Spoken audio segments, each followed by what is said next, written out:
जब उसने coffee table पर खाने पीने की चीजें बड़ी लापरवाही से पड़ी देखी और उसने सोफे पर लापरवाही से अपनी क्यूट सी वाइफ को सोते हुए देखा तो उसे बहुत अजीब लगने लगा।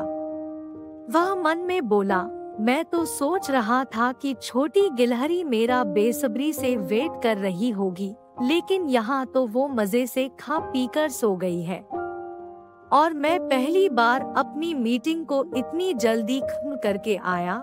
मुझे क्या पता था मुझे मेरे एक्सपेक्टेशन से उल्टा ही नजारा मिलेगा। तभी उसकी नजर टिया के पैरों पर पड़ी, फिर उसने उसकी स्कर्ट को देखा। टिया जो सो रही थी, उसे बिल्कुल भी होश नहीं था कि उसकी स्कर्ट ऊपर सरक गई थी जिससे उसकी थाई दिख रही थी। अश्वत्थ को यह देखकर बहुत गुस्सा आया कि टिया को इस बात का बिल्कुल भी सेंस नहीं है। उसने जल्दी से उसकी स्कर्ट को ठीक किया और उसके गाल थपथपाकर उसे जबरदस्ती नींद से जगाया। टिया बड़ी मुश्किल से उठी और अश्वत्थ को जब देखा तो हड़बड़ाकर सोफे पर उछलकर खड़ी हो गई और बोली, गुड मॉर्निंग सर। तो अश्वत्थ आंखें चढ़ाते हुए बोला, तुम खा पीकर यहाँ पर सो रही हो? तो टिया बड़ी मासूमियत से बोली, सॉरी सर, खाना खाने के बाद नींद आ गई थी। अश्वत्थ बोला, जाकर अपना हुलिया ठीक करो। फिर टिया जल्दी से बाथरूम में चली गई और खुद को ठीक किया और वापस आई।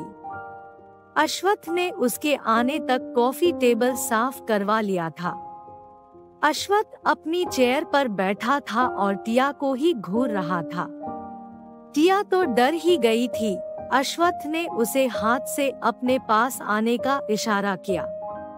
टिया मन में बोली, मुझे खा पीकर सोना नहीं चाहिए था, अब हो गया ना बेड़ा गर्क। और वो डरते हुए अश्वत्थ के पास गई।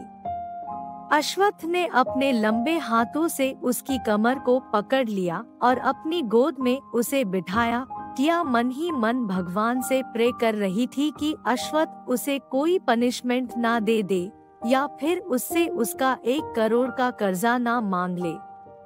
वह मन में बोली, अगर इन्होंने 1 करोड़ मांगे तो मैं कहां से लाकर दूंगी? मेरे पास तो 1 फूटी कौड़ी भी नहीं है। हे भगवान, यह मुझसे पैसे ना मांगे। और अपने होठों को लटका दिया जैसे अश्वत्थ ने उसे बहुत बड़ी पनिशमेंट दे दी हो। अश्वत्थ बोला, दादाजी ने बताया कि तुम्हारे पास ग्रैंड ऑक्शन में रखने के लिए कोई पेंटिंग नहीं है। टिया ने जब यह सवाल सुना तो उसकी जान में जान आई और वह बोली, पेंटिंग्स तो बहुत सारी है, पर वह सब मेरे घर में है। मैंने स्टोर रूम में छिपा कर रखी है। जब यह बात अश्वत्थ ने सुनी तो उसे मिस्टर अग्रवाल पर बहुत गुस्सा आया। उसने अपना फोन निकाला और सेल्वन को कॉल किया और बोला, तुरंत अग्रवाल हाउस जाओ और स्टोर रूम से सारी पेंटिंग्स लेकर आओ। अगर उस घर में रहने वाली तिकड़ी रोकने की कोशिश करे तो उन्हें अच्छे से सर्व करना। टिया को अश्वत्थ की बात समझ में नहीं आई। वह उसे कंफ्यूजन में देखने लगी, पर सेल्वन को सारी बात समझ आ गई थी। वह 10 गार्ड्स लेकर अग्रवाल हाउस चला गया। अश्वत्थ ने फोन टेबल पर रखा और टिया उसे कंफ्यूज होकर देख रही थी। अश्वत्थ ने उसे देखा और बोला, क्या तुम नहीं चाहती कि तुम्हारी सारी पेंटिंग्स दुनिया देखे? तो टिया अपना सिर खुजाते हुए सोचने लगी। अश्वत्थ मन में बोला, यह तो ऐसे सोच रही है जैसे मैंने बहुत बड़ा कॉम्प्लिकेटेड क्वेश्चन पूछ लिया हो। और उसने टिया के फोरहेड पर टैप करते हुए बोला, इसमें इतना सोचने वाली क्या बात है? तुम्हारा ड्रीम है ना अपनी मॉम की तरह बनना? तो टिया उसे हैरान होकर देखने लगी। वह मन में बोली, इन्हें कैसे पता चला कि मेरा ड्रीम मेरी माँ की तरह बनना है? अश्वत्थ ने उसके मन की बात जान ली और उसके होठों पर मुस्कान आ गई और वो टिया के गालों को पिंच करते हुए बोला, तुम सच में सिली हो, यू सिली गर्ल। टिया ने यह सुनकर अजीब सा मुंह बना लिया और वो धीरे से बोली, I am not a silly girl. तो अश्वथ की हंसी छूट गई। इससे टिया और चिढ़ गई और थोड़ा हिम्मत करके गुस्सा दिखाते हुए बोली, आप हमेशा मुझे बुली करते रहते हो, इट्स नॉट फेयर। तो अश्वथ उसे अजीब नजरों से देखने लगा और बोला, मैंने कब तुम्हें बुली किया है? और अपनी एक आईब्रो ऊपर उठाई जैसे वह टिया का मजाक उड़ा रहा हो। टिया कुछ नहीं बोल पाई तो अश्वथ अपना मुंह उसके कान के पास ले जाकर बोला, बताओ। उसकी आवाज सुनकर टिया सिहर उठी और हकलाते हुए बोली, आप डॉट आपने। तो अश्वथ बीच में ही बोला, बेवकूफ लड़की, मुझे ब्लेम करना बंद करो, समझी? और उसके गाल को पिंच किया। टिया उसे घूरने लगी। तभी सेक्रेटरी राव अंदर आया। दरअसल वह अश्वथ को इन्फॉर्म करने आया था कि उसे एक और मीटिंग अटेंड करनी है, जिसके लिए वह लेट हो रहा है। पर जब उसने अपने बॉस के गोद में बैठी लड़की को देखा और अपने बॉस को देखा तो उसे पछतावा होने लगा कि वह कुछ देर बाद क्यों नहीं आया। उसने अश्वथ के जवाब का वेट नहीं किया और अंदर घुस गया और बोला, I am really sorry CEO, और बाहर जाने के लिए पीछे मुड़ा। टिया भी एम्बेरेसमेंट फील कर रही थी। वह भी उठने की कोशिश कर रही थी पर अश्वथ ने उसे उठने ही नहीं दिया। अश्वथ बोला, रुको। तो राव रुक गया और उनकी तरफ पलटा और उसने नजरें नीचे झुका ली। वह हैरान था कि सीईओ किसी लड़की के साथ इतने अच्छे से भी पेश आ सकते हैं। और उन्होंने तो सीधे अपनी वाइफ को अपनी गोद में बिठा रखा था। उसे बड़ा अजीब लग रहा था। उनका सीईओ एक ऐसा इंसान था जिसकी जिंदगी में कोई लड़की नहीं थी। वह किसी वैरागी इंसान की तरह था जिसे लड़कियों से कोई मतलब नहीं था, बस उसे अपने बिजनेस से ही मतलब था। उसके सेक्रेटरी, मैनेजर सब लड़के ही थे। वह भी उसे गे ही समझता था। उसे लगता था कि अश्वथ को लड़कों में दिलचस्पी है, पर यह देखने के बाद उसकी सोच बदल गई। अश्वथ बोला, कोई प्रॉब्लम है? तो राव बोला, सीईओ आप मीटिंग के लिए लेट हो रहे हैं।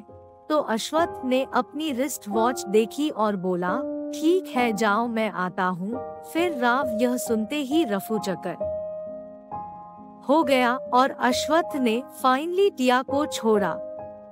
टिया खड़ी हो गई और अश्वथ भी, पर अश्वथ ने जाने से पहले टिया को उसकी कमर से पकड़ा और उसे उठाकर अपनी चेयर पर बिठा दिया।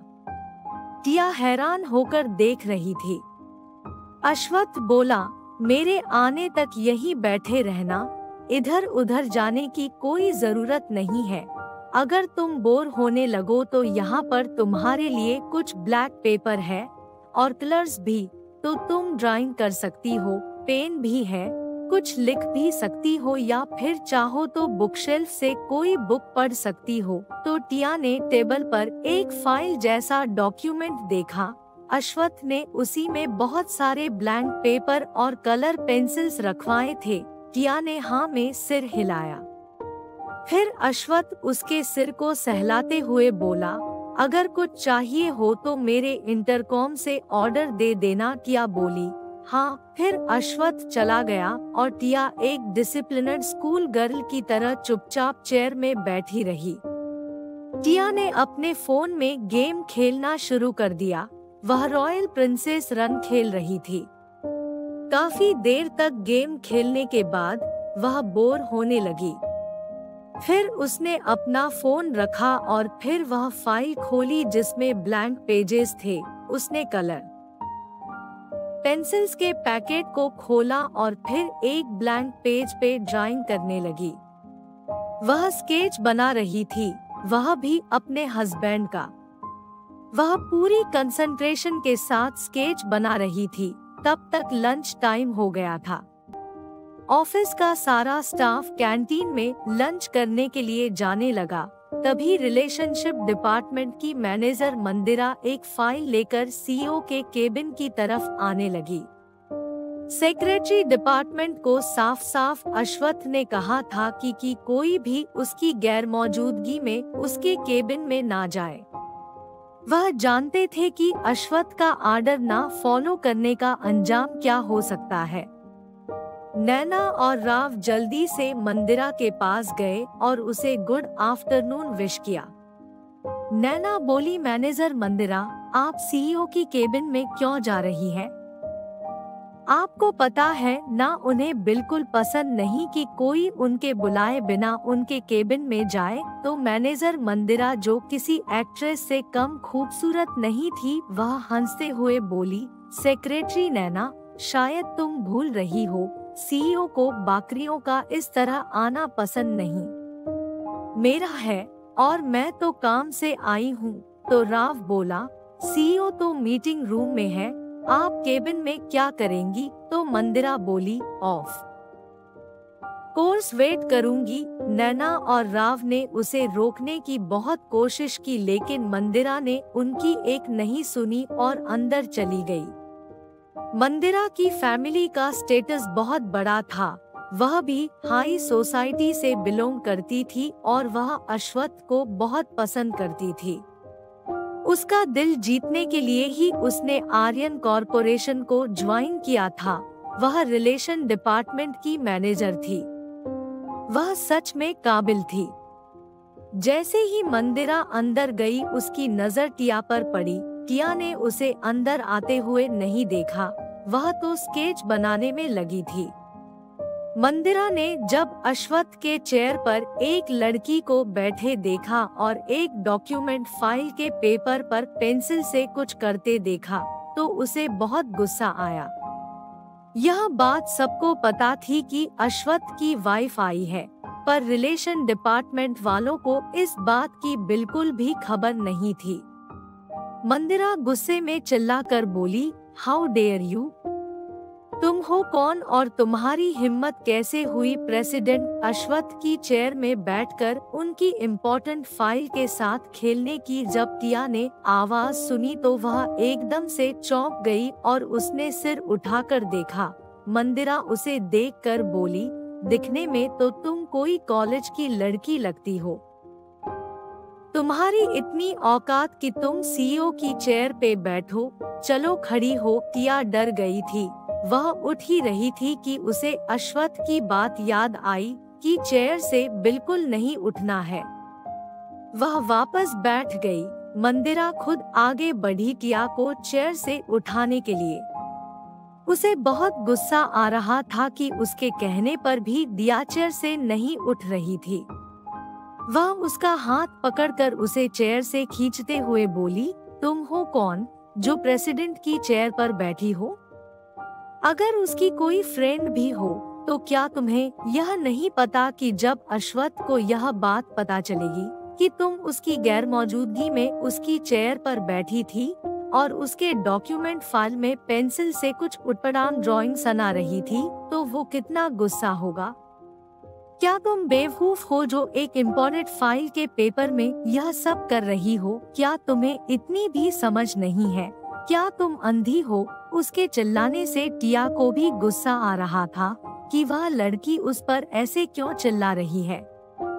राव और नैना जो बाहर थे, उन्हें कुछ समझ नहीं आ रहा था क्योंकि अश्वत्थ का केबिन साउंड प्रूफ था।